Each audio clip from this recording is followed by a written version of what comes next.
이 이야기는 특별한 사람의 특별한 하루에 대한 이야기가 아닙니다.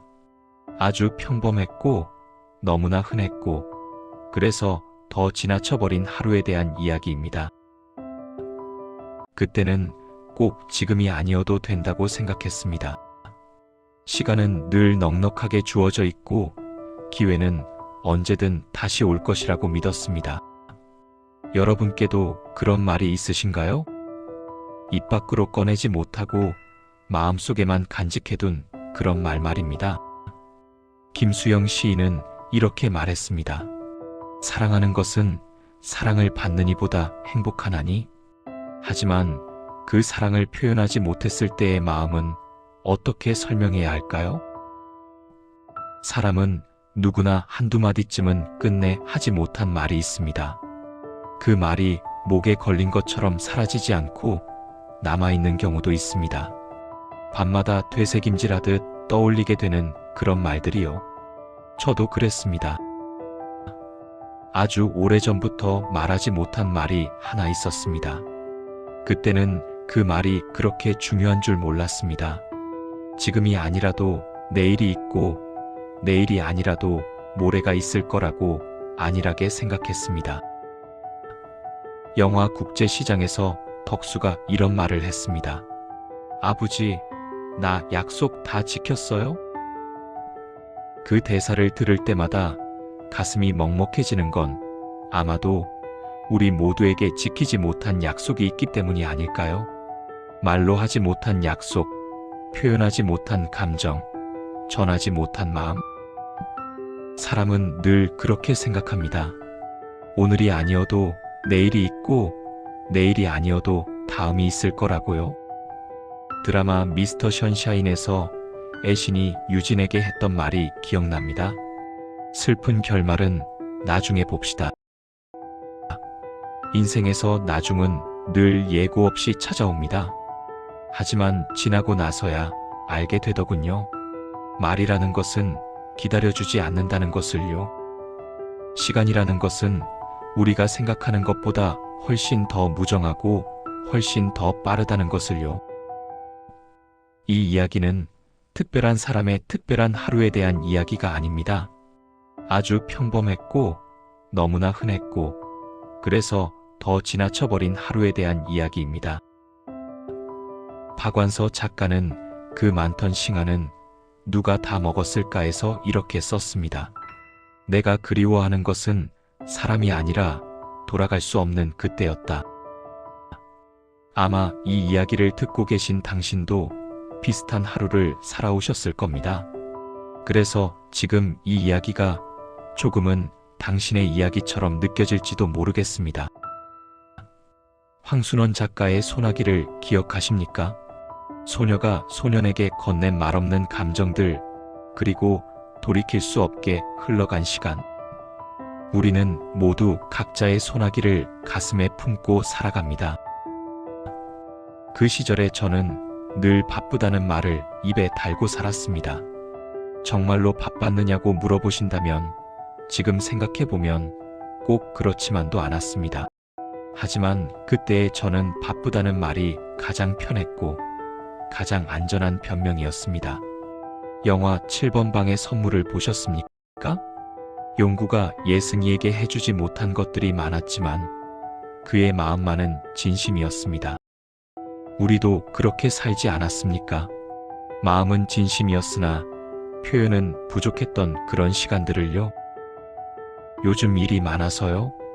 좀 정신이 없어서요? 다음에 꼭 그럴게요. 이 말 한마디면 많은 것들을 미룰 수 있었기 때문입니다. 누군가의 안부도, 누군가의 표정도, 누군가의 하루도, 심지어 누군가의 슬픔까지도 모두 다음으로 미뤄둘 수 있었습니다. 조정래 작가의 태백산맥에 이런 구절이 있습니다. 사람들은 저마다 짐을 지고 산다. 그 짐이 무거워서 다른 사람의 짐까지 들여다볼 여유가 없었다고 스스로를 위로했습니다. 그때는 그게 이기적인 선택이라고 생각하지도 않았습니다. 그저 다들 그렇게 사는 거라고 당연하게 믿었습니다. 드라마 응답하라 1988에서 태기 아버지가 덕선이에게 했던 말이 기억납니다. 아빠도 아빠가 처음이라서 그래. 우리도 모두 어른이 처음이었습니다.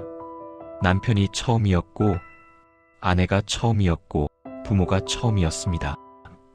그래서 서툴렀고, 그래서 실수했고, 그래서 후회가 남았습니다. 드라마 시크릿 가든에서 이런 대사가 나옵니다. 어른이 된다는 건 버티는 거야. 그 말이 마치 정답처럼 느껴졌습니다. 버티면, 견디면, 참으면 언젠가는 나아질 거라고 믿었습니다. 그래서 버티는 데만 집중했고 돌아보는 일은 하지 않았습니다. 옆을 보는 일도, 뒤를 돌아보는 일도, 잠시 멈춰 서는 일도 모두 사치라고 생각했습니다. 이청준 작가는 눈길에서 어머니와의 마지막 길을 이렇게 표현했습니다. 그때는 몰랐습니다. 그것이 마지막이 될 줄은. 우리는 늘 그렇게 살아갑니다. 마지막인 줄 모르고 지나쳐버리는 순간들 속에서요. 말이라는 것은 참으로 신기한 구석이 있습니다. 자주 할 때는 그 소중함을 미처 깨닫지 못하고 줄어들기 시작하면 그 빈자리가 뚜렷하게 눈에 보이기 시작합니다.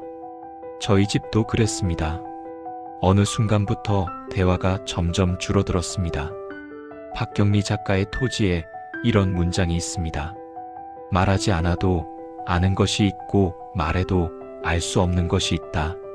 하지만 우리는 말하지 않으면 알 수 없는 것들을 너무 많이 쌓아두고 살았습니다.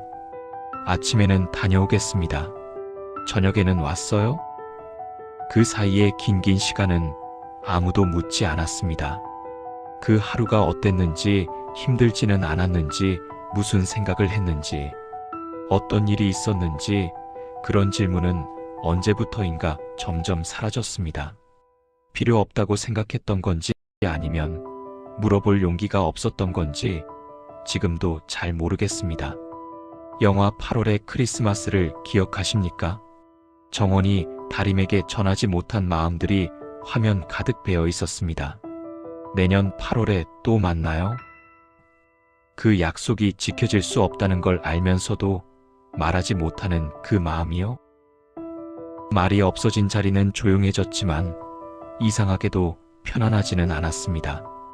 오히려 무거웠습니다. 침묵이라는 것이 때로는 평화보다 폭력에 가깝다는 걸 그때는 몰랐습니다. 신경숙 작가의 엄마를 부탁해 이런 문장이 나옵니다. 우리는 서로를 너무 잘 안다고 착각하며 살았다. 맞습니다. 같은 집에 살면서도, 같은 식탁에서 밥을 먹으면서도 우리는 서로를 전혀 모르고 있었는지도 모릅니다. 말이 줄어들면 대신 무엇이 자라는지 아십니까? 오해가 자라고, 서운함이 자라고, 외로움이 자랍니다. 그리고 그것들은 말보다 훨씬 더 빠르게 커집니다. 훨씬 더 깊게 뿌리내립니다. 아내와 저는 같은 침대에서 잠들었고, 같은 식탁에서 밥을 먹었고, 같은 텔레비전을 보고 있었습니다. 하지만 서로의 하루에 대해 잘 알지 못했습니다. 함께 있어도 외로울 수 있다는 걸 그때는 이해하지 못했습니다. 아내가 어떤 표정으로 하루를 버텼는지, 무슨 생각을 하며 집안일을 했는지 저는 묻지 않았습니다. 묻지 않았고, 기다리지도 않았고, 굳이 알려고 하지도 않았습니다. 이문열 작가의 우리들의 일그러진 영웅에 이런 구절이 있습니다. 사람은 자기가 보고 싶은 것만 본다. 저도 그랬던 것 같습니다. 아내의 피곤한 표정도, 작아진 목소리도, 흐려진 눈빛도 보고 싶지 않았기에 보지 못했습니다. 그저 다들 이렇게 사는 거라고 생각했습니다. 부부란 원래 이런 거라고, 나이가 들면 이렇게 되는 거라고 스스로에게 되뇌었습니다. 영화 건축학개론에서 승민이 서연에게 했던 말이 있습니다. 나는 너를 사랑했었어.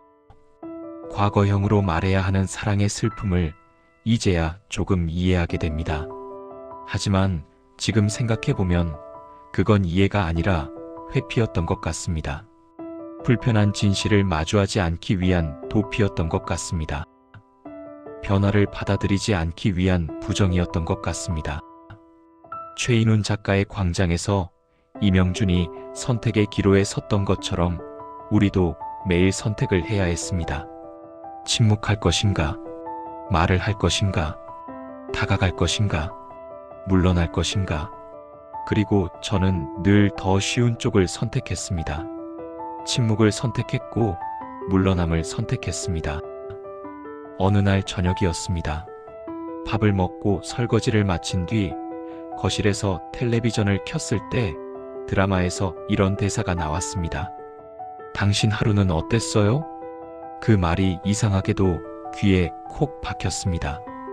왜인지 모르게 불편했습니다. 김영하 작가의 살인자의 기억법에 이런 문장이 있습니다.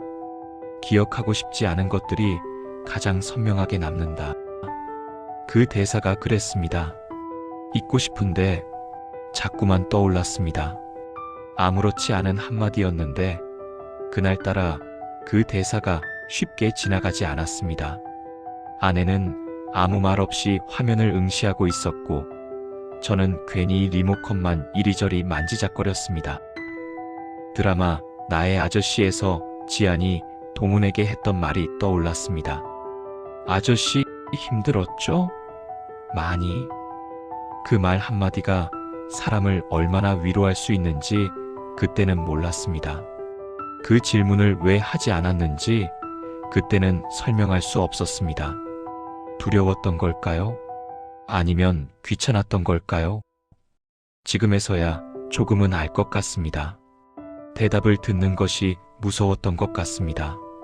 힘들다는 말을 들으면 어떻게 해야 할지 몰랐기 때문입니다. 공지영 작가의 우리들의 행복한 시간에 이런 문장이 나옵니다. 사람들은 듣고 싶은 말만 듣는다. 저도 듣고 싶은 말만 들으려 했던 것 같습니다. 괜찮다는 말, 문제없다는 말, 그런 말만 듣고 싶어 했습니다. 저희 세대는 사랑을 말로 표현하는데 익숙하지 않았습니다. 사랑한다라는 말은 너무 크고 너무 쑥스러워서 차마 입 밖으로 못했습니다. 영화 오래된 정원에서 혜원이 오영우에게 남긴 편지를 기억하십니까? 당신을 사랑했어요.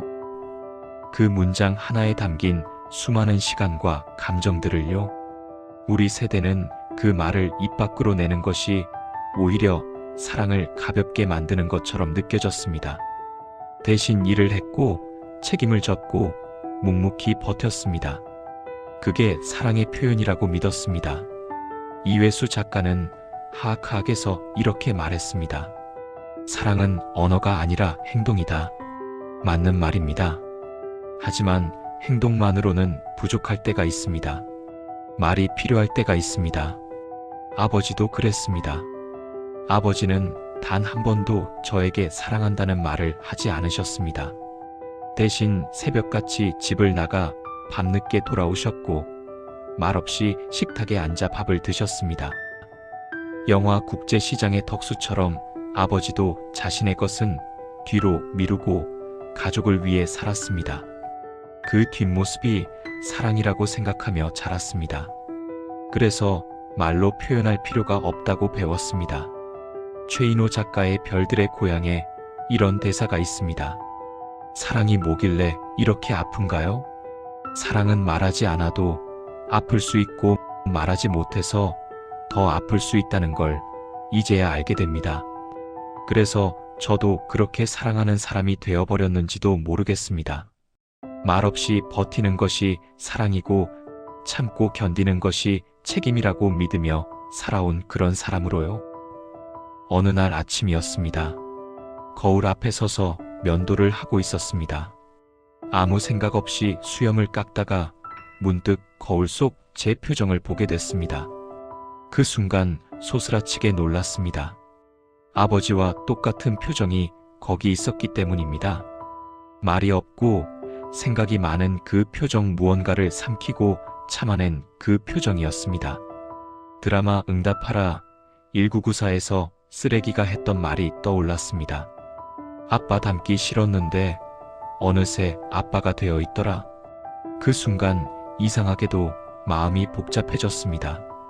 닮고 싶지 않았던 모습을 닮아가고 있다는 생각이 들어서였습니다. 김훈 작가의 칼의 노래에 이런 문장이 있습니다. 사람은 제 운명을 피할 수 없다. 아버지의 운명이 제 운명이 되어가고 있었습니다. 아버지의 침묵이 제 침묵이 되어가고 있었습니다. 하지만 돌아보면 그 표정 안에는 정말 많은 말이 담겨 있었습니다. 말하지 못한 말, 꾹꾹 삼킨 말, 애써 참아낸 말들이 켜켜이 쌓여있던 표정이었습니다. 영화 집으로에서 할머니가 손자를 기다리시던 그 표정처럼요. 말없이 기다리고 말없이 바라보던 그 깊은 눈빛처럼요. 그제야 조금 이해가 됐습니다. 아버지가 왜 그렇게 말이 없으셨는지, 왜 표현을 하지 않으셨는지요. 젊었을 때는 아버지가 왜 그렇게 말이 없었는지 이해하지 못했습니다. 왜 묻지 않는지, 왜 표현하지 않는지, 왜 늘 혼자서 감당하려 했는지 이제는 조금 알 것 같습니다. 그때의 아버지도 처음이었을 겁니다. 조세의 작가의 난쟁이가 쏘아올린 작은 공에서 난쟁이 아버지가 가족을 위해 견뎌야 했던 것처럼 우리 아버지도 그렇게 견디셨던 것 같습니다. 아버지로 사는 것도, 남편으로 사는 것도, 어른으로 사는 것도 모두 처음이었을 겁니다. 그런데 누구도 방법을 가르쳐 주지 않았습니다. 매뉴얼도 없었고, 선생님도 없었고, 참고할 모델도 없었습니다. 드라마 디어 마이 프렌즈에서 조인이 했던 말이 기억납니다. 늙는 것도 처음이야. 모든 것이 처음이었습니다. 그래서 서툴렀고, 그래서 실수했고, 그래서 후회가 남았습니다. 아버지는 그저 자기가 아는 유일한 방식으로 버티셨던 것 같습니다. 묵묵히 일하고 말없이 책임지고 조용히 견디는 그 방식으로요. 이청준 작가의 당신들의 천국에서 조백헌 원장이 보여준 사랑처럼 아버지의 사랑도 말이 아닌 행동으로 표현되었습니다. 하지만 그 사랑을 제대로 알아차리기까지 너무 오랜 시간이 걸렸습니다. 사람은 큰 사건보다 사소한 장면을 더 오래 기억합니다. 특별한 날보다 아무 일 없던 평범한 하루를 더 또렷이 떠올리기도 합니다. 김애란 작가의 두근두근 내 인생에 이런 문장이 있습니다. 평범한 하루가 얼마나 소중한지 잃고 나서야 한다. 아내와 마주 앉아 말없이 밥을 먹던 그 장면이 지금도 너무나 선명합니다. 숟가락 소리, 그릇 부딪히는 소리, 텔레비전에서 흘러나오던 낮은 음악 소리. 그 모든 것이 아무 말보다 더 많은 걸 말해주고 있었는데 저는 듣지 못했습니다. 아니, 듣고 싶지 않았는지도 모릅니다. 영화 밀양에서 신혜가 겪었던 고통처럼 때로는 들리는 것이 더 고통스러울 때가 있습니다. 그래서 귀를 막았던 것 같습니다. 마음을 닫았던 것 같습니다. 공선옥 작가의 유랑가족에 이런 구절이 있습니다. 가족이라는 이름으로 우리는 서로에게 너무 많은 것을 당연하게 여긴다. 맞습니다. 함께 있음을 당연하게 여겼고 내일도 있을 거라고 당연하게 믿었습니다. 이상하게도 말하지 못한 말은 시간이 지날수록 더 무거워집니다. 지금 와서 꺼내기엔 너무 늦은 것 같고 그냥 묻어두자니 마음이 남습니다. 그래서 계속 속으로만 되뇌게 됩니다. 그때 왜 그 말을 하지 않았을까? 드라마 봄날에서 은수가 했던 말이 떠오릅니다. 사랑한다고 말할걸. 단 3글자인데 왜 그렇게 어려웠을까요? 윤은길 작가의 장마에서 할머니와 외할머니가 화해하지 못하고 세월이 흐른 것처럼 우리도 그렇게 시간을 흘려보냈습니다. 말하지 못한 것들이 쌓이고 쌓여서 어느새 벽이 되어버렸습니다. 그 벽을 넘는 것이 점점 어려워졌습니다. 넘어야 한다는 것을 알면서도 넘지 못했습니다. 황성영 작가의 오래된 정원에 이런 문장이 있습니다. 시간은 지나가지만 후회는 남는다. 정말 그렇습니다. 시간은 가차없이 흘러갔지만 후회는 조금도 흐려지지 않고 그대로 남아 있습니다. 그날은 정말로 특별하지 않은 하루였습니다. 아침에 눈을 뜨고 늘 하던 대로 옷을 입고 신발을 신고 문을 나섰습니다. 날씨도 기억나지 않습니다. 하늘이 어땠는지, 바람이 불었는지, 비가 왔는지도 전혀 떠오르지 않습니다. 은희경 작가의 새해 선물에 이런 구절이 있습니다. 우리는 중요한 순간을 알아차리지 못한 채 지나친다. 그날이 바로 그런 날이었습니다. 그만큼 아무 일 없는 평범한 하루였다는 뜻이겠지요. 저녁이 되었고 집에 돌아왔고 아내는 부엌에 있었습니다. 항상 그랬듯이 저녁 준비를 하고 있었습니다. 영화 원앙소리에서 할아버지가 소를 돌보시던 그 뒷모습처럼 아내의 뒷모습에도 말하지 않은 수많은 이야기가 담겨 있었는데 저는 그냥 지나쳤습니다. 저는 평소처럼 말을 하지 않았고 아내도 아무 말이 없었습니다. 침묵이 당연한 것처럼 익숙한 것처럼 그렇게 저녁을 먹었습니다. 그게 마지막인 줄은 전혀 몰랐습니다. 김현수 작가의 내가 누구든 얼마나 외롭드네 이런 문장이 있습니다. 모든 마지막은 예고 없이 온다. 정말 그렇습니다. 마지막이라는 예고도 없었고 준비할 시간도 없었습니다. 어느 순간부터 아내가 말을 하지 않는다는 걸 알게 됐습니다. 처음에는 피곤한가 보다 생각했습니다. 그 다음에는 기분이 안 좋은가 보다 가볍게 넘겼습니다. 하지만 말이 없다는 건 단순한 침묵이 아니라 신호였다는 걸 뒤늦게 알게 됐습니다. 정유정 작가의 7년의 밤에 이런 대사가 있습니다. 사람들은 듣고 싶은 신호만 받는다. 저도 그랬습니다. 보고 싶은 것만 보고 듣고 싶은 것만 들었습니다. 아내의 침묵이 무엇을 의미하는지 알면서도 모른 척했습니다. 드라마 눈이 부시게에서 혜자가 했던 말이 기억납니다. 사람은 생각보다 약해. 맞습니다. 아내도 약했고 저도 약했습니다. 하지만 서로의 약함을 인정하지 못했습니다. 그때 한마디만 했더라면 괜찮아? 무슨 일 있어? 힘들지? 그 짧은 말 한마디만 했더라면 어땠을까요? 이 질문은 지금도 제 마음을 떠나지 않습니다. 밤마다 되물어보지만 대답은 돌아오지 않습니다. 사람이 떠난 뒤의 시간은 이상하게도 다르게 흐릅니다. 시계는 똑같이 가는데 하루가 끝나지 않는 것처럼 느껴집니다. 아침이 와도 아침 같지 않고 밤이 되어도 잠이 오지 않습니다. 공지영 작가의 도가니에 이런 문장이 있습니다. 상실의 시간은 멈춰 있다. 정말 그렇습니다.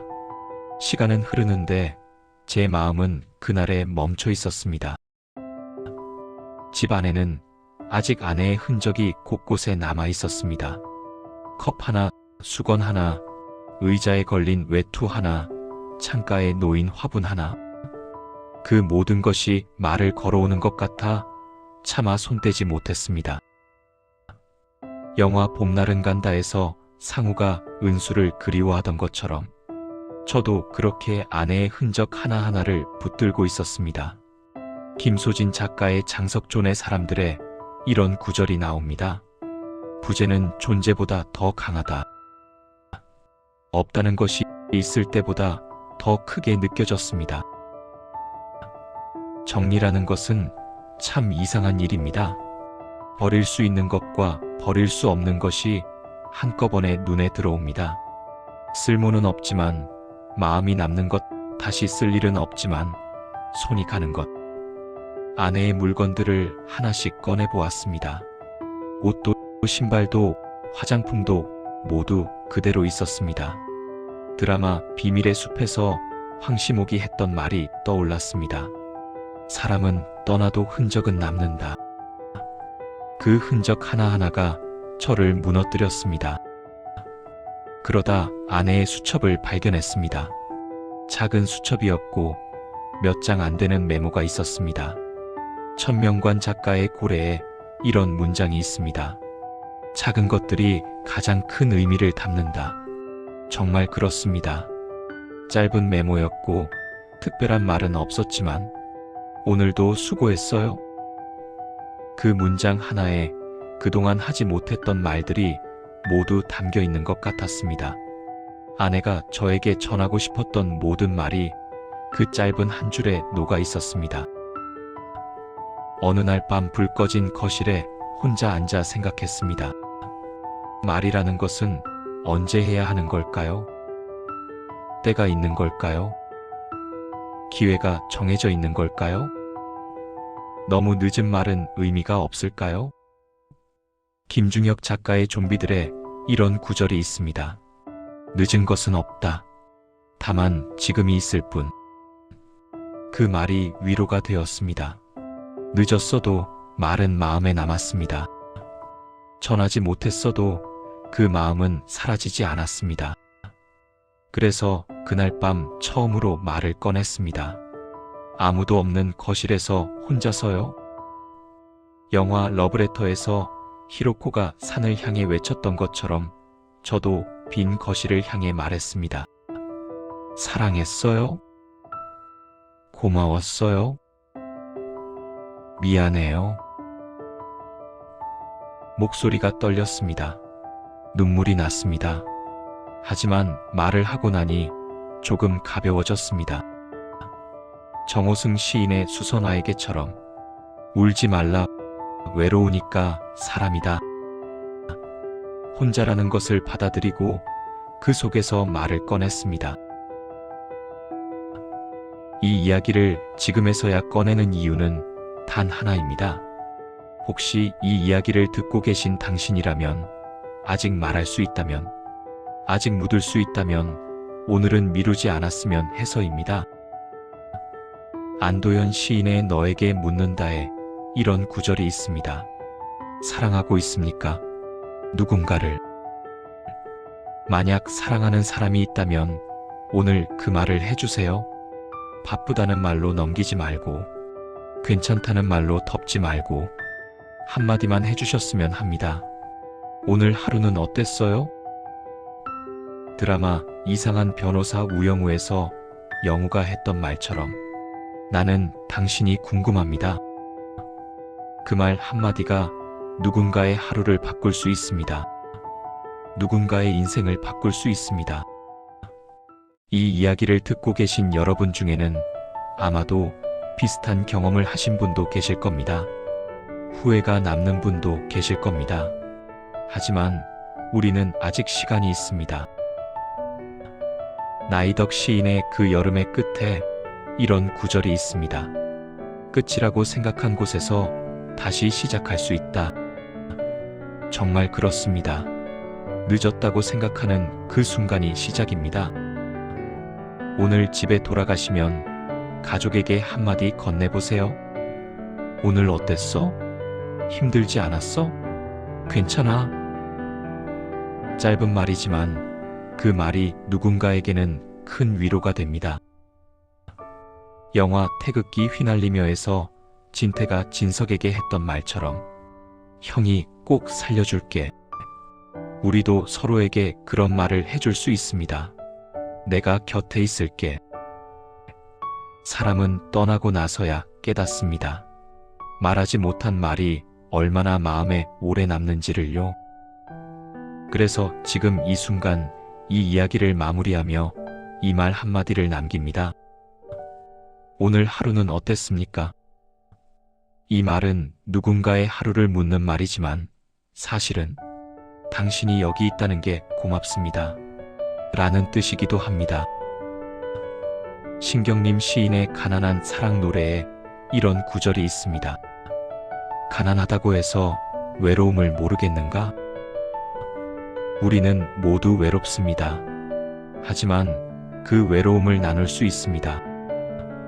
말 한마디로 위로할 수 있습니다. 오늘은 그 말을 남기고 싶었습니다. 조금 늦었지만 그래도 말하고 싶었습니다. 드라마 슬기로운 의사생활에서 5 친구들이 보여준 것처럼 함께 있다는 것, 서로를 걱정한다는 것. 그것만으로도 큰 위로가 됩니다.